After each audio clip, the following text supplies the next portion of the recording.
So I finally have the set Boba Fett Starship according to Lego. It's Slave 1 according to me and any Star Wars fan that actually knows what they're talking about. The set has 593 pieces, 2 minifigures, Boba Fett, and The Mandalorian. This set is based off of The Mandalorian show on Disney+. And if we flip it around to the back, we can see some more little like photos. The set comes with a little stand, and the fins or whatever on the side can move. There's some stud shooters. The cockpit piece opens and closes so you can put Boba Fett in there. And there is a handle on the back.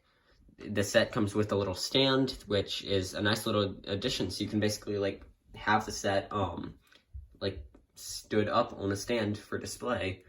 On the top, it has a Boba Fett minifigure just for like reference, and its sides just have the greebling and Star Wars logos and stuff.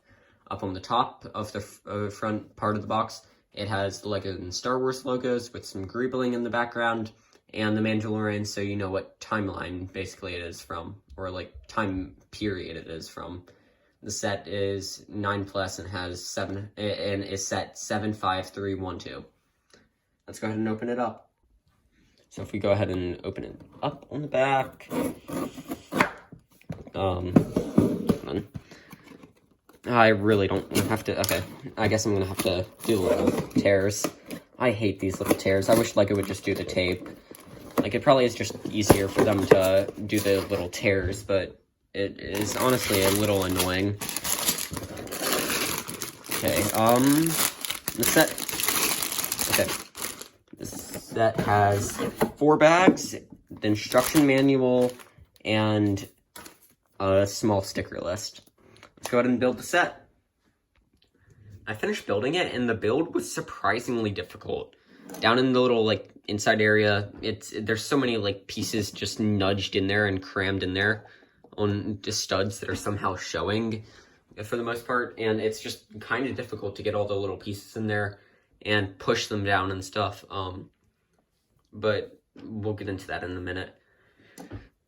For the minifigures, you have the Boba Fett minifigure. It's a really nicely printed minifigure. The only downside to it is the torso and the helmet and jetpack print, or not prints, but colors, do not match, sadly.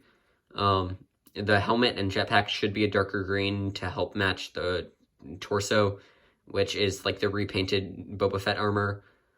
He has this little rangefinder up on top, and there is also some leg printing, which is nice.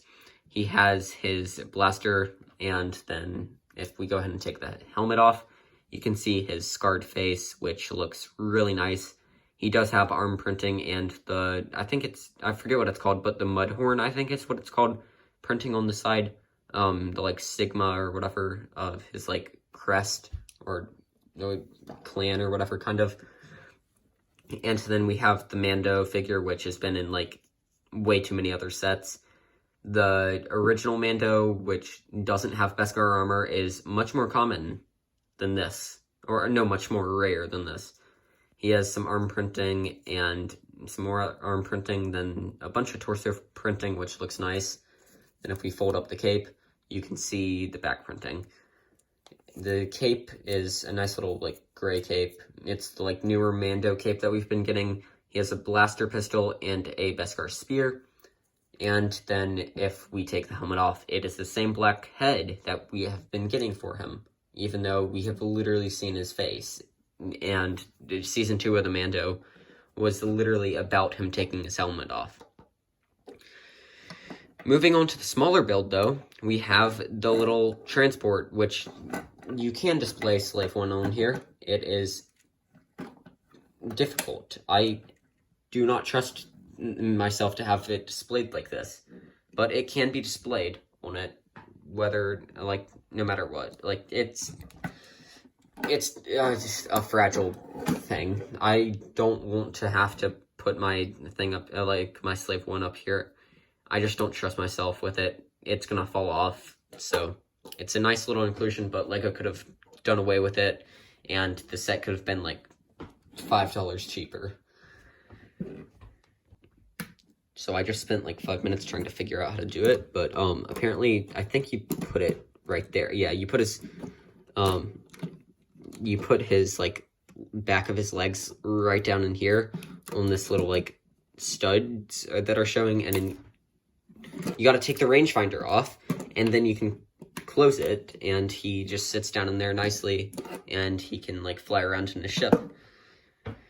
But that's a nice little like feature. It sadly does not turn as the ship turns, so like on the UCS one, you're not able to just like fold the ship and the seat turns, that way he's facing the proper way, which is a really cool feature on that one, which it would have been cool if LEGO put it into this.